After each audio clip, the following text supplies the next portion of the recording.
कि जो अहिंसा के पुजारी थे, प्रतीक थे, उनके 150 साल में हमारे देश में बच्चे बच्चियों पर अपनी आवाज कहने पर लाठी और गोली चलती है। इससे बढ़ के अपमान क्या हो सकता है महात्मा गांधी? सदन की परंपरा की बात करना चाहता हूं, क्योंकि मैंने ये बात रखी है, आपके ध्यान में भी लाई है और नेता प्रतिपक्ष ने भी पहुंचाई है कि जब इस तरह की चर्चा होती है सदन में, तो सत्ताधारी दल के लोग बोलते हैं, सत्ताधारी दल के मंत्रियों को भी अधिकार है अपनी बात कहने का। कल भी बोले मुख्तार अब्बास नकवी जी, आज भी कैबिनेट मिनिस्टर मौजूद हैं सदन में और वो उनका नाम है, वो भी बोलेंगे, उनका अधिकार है। पर क्योंकि ये सदन है, यहाँ सत्ता पक्ष और प्रतिपक्ष दोनों बैठे हैं, ऐसा पहली बार होगा कि माननीय प्रधानमंत्री से पहले उन्हीं के कैबिनेट के मंत्री बोले और प्रतिपक्ष के लोग ना बोले। इसमें जो आपकी तरमीम करनी चाहिए थी, अगर ऐसा होगा तो ये पहली बार, आजकल सुनते हैं कि पहली बार, तो ये भी पहली बार होगा। माननीय आनंद जी, जस्ट एक मिनट में आपको बताना चाहूंगा। मैं परंपरा की बात कह रहा हूं। नहीं, आपने परंपरा की बात की, अब मुझे आप बताने दें। आपके बोलने के पहले सत्ताधारी दल से लगातार 4 लोगों को मैंने बुलाया। इसके बाद नहीं व्यवस्था की, चूंकि आपने परंपरा की बात उठाई और व्यवस्था यह है कि रोटेशन के साथ जाए, तो मैंने एक ही दल के लगातार 4 लोगों को बुलवाया। उसके बाद माननीय मंत्री को कहा। अब एक कैबिनेट मिनिस्टर बाकी हैं आपके पहले, इसलिए मुझे आपको बुलाना पड़ रहा है माननीय आनंद जी। नहीं, ठीक है, अब आपका समय शुरू होता है माननीय आनंद। चलिए, अगर नई परंपरा है तो अच्छा, मुबारक। माननीय उपसभापति महोदय, जो राष्ट्रपति अभिभाषण पर धन्यवाद प्रस्ताव सत्ताधारी दल की तरफ से भूपेंद्र यादव जी ने पेश किया, मैं उस पर अपने विचार प्रकट करने के लिए खड़ा हुआ हूं। इस अभिभाषण में सरकार की नीतियां, सरकार की सोच, सरकार की उपलब्धियों का जिक्र है, बड़ा विस्तार से उल्लेख है और काफी बढ़ा चढ़ाकर एक तस्वीर पेश की है कि भारत देश में सब चीज ठीक है, तेजी से विकास हो रहा है, कोई बड़ी समस्या इस देश के सामने नहीं है। ये चर्चा एक अवसर देती है हमको एक दृष्टि डालने की कि भारतीय जनता पार्टी की विजय और मोदी जी के नेतृत्व की सरकार के जनादेश मिलने पर और उनके गठन के 8 महीने के बाद देश में ये सफर कैसा रहा, क्या दिशा है और क्या दशा है, ये अवसर है उस पर बात कहने का।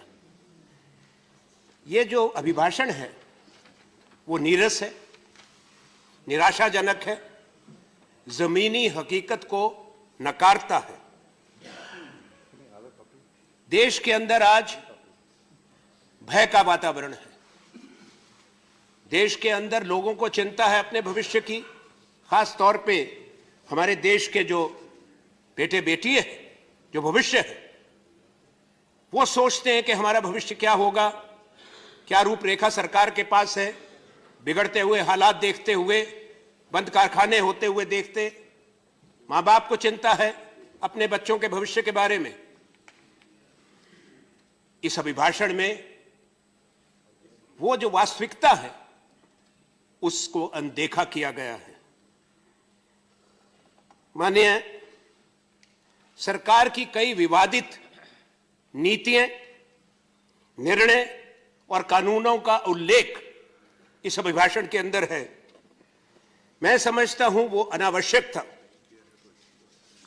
भारत की सरकार ने माननीय राष्ट्रपति जी के साथ भी अन्याय किया कि उनके अभिभाषण में ये चीजें डलवा दी। सीएए पे इस सदन में चर्चा हो चुकी, हम अपनी बात कह चुके हैं। चाहे वो एनसीआर है, इन पे अलग अलग मत हैं, उसके कारण है, मैं उसमें नहीं जाना चाहता क्योंकि मैं स्वयं सदन में बोल चुका हूं। पर जहां तक हमारी समझ है वो असंवैधानिक है, अनकॉन्स्टिट्यूशनल है, उसमें नैतिकता की कमी है। ये आम जनता की बराबरी के जो अधिकार संविधान ने दिए, मौलिक अधिकार, उसको चोट पहुंचाता है। The jury is still out on this matter. It is before the supreme court of India.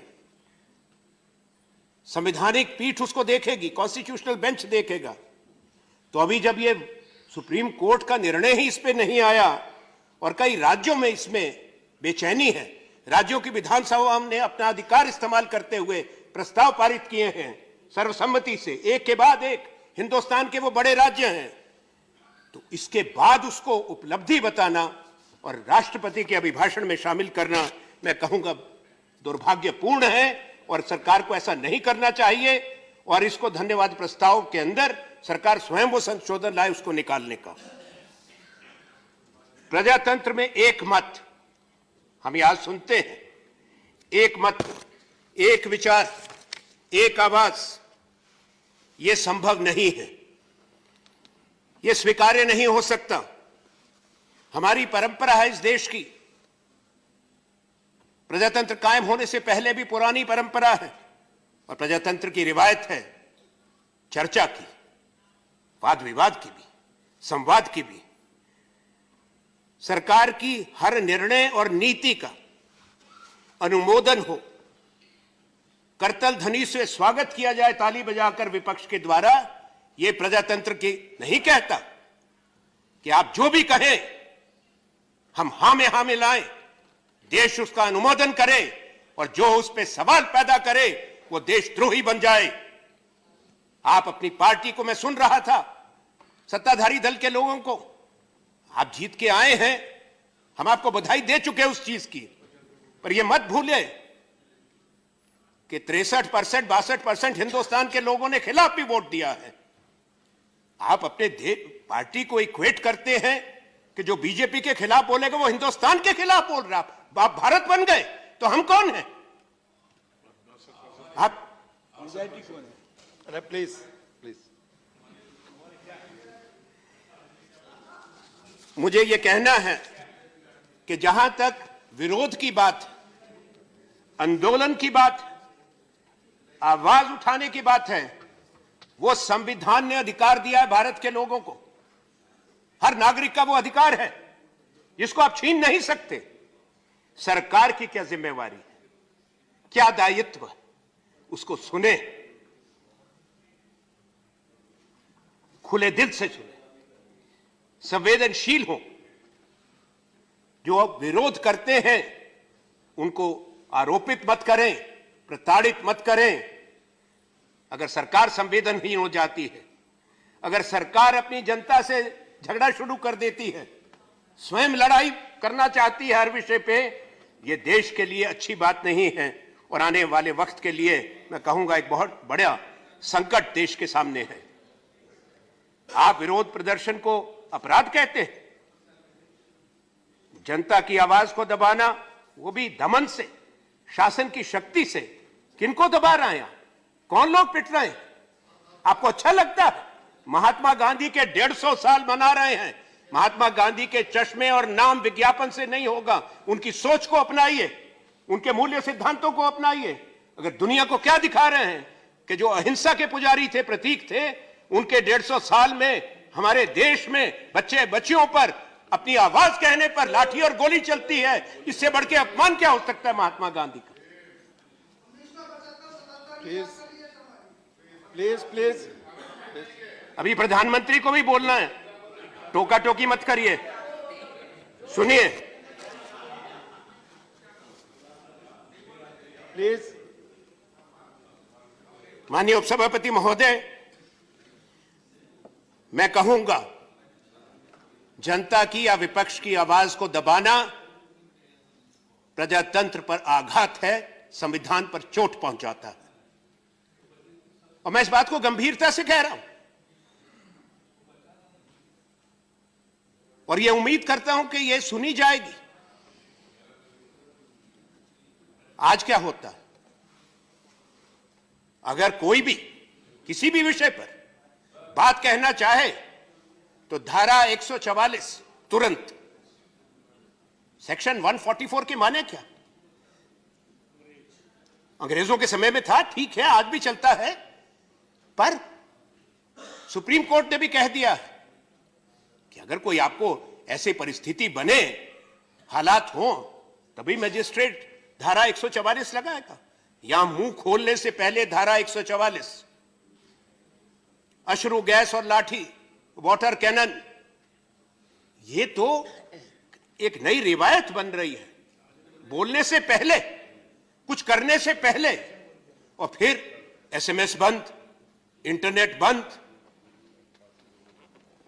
आप दुनिया का लीडर बनना चाहते हैं, आप अच्छी चीजों के लिए नेता बने। सबसे बड़ा प्रजातंत्र है हिंदुस्तान, हम आपका और हमारा देश। प्रधानमंत्री कहते हैं विश्व गुरु बनना चाहते हैं, बनिए, बड़ी सबसे बड़ी इकोनॉमी बने, मुबारक हो, हमारा देश है, जरूर बनना चाहिए। पर आप लीडर किस चीज के बन रहे हैं? इंटरनेट शटडाउन के लीडर, सिविल लिबर्टीज की कर्टेलमेंट के लीडर। यह विश्व की लीडरशिप आपने प्राप्त कर ली है। कृपा करके इस रास्ते को जरा छोड़ें और चिंतन करें जो हम कह रहे हैं। माननीय प्रधानमंत्री जी को हमने सुना उस सदन के अंदर भी, यहां भी सुनेंगे। वो देश के प्रधानमंत्री हैं, पर देश के प्रधानमंत्री ने एक व्याख्या की है विरोध की, अभी 2 दिन पहले दिल्ली चुनाव में। क्या कहा प्रधानमंत्री ने? कि एक नेशनल प्रोजेक्ट है, देश को तोड़ने का। यह दुर्भाग्यपूर्ण है। भारत के प्रधानमंत्री को यह बात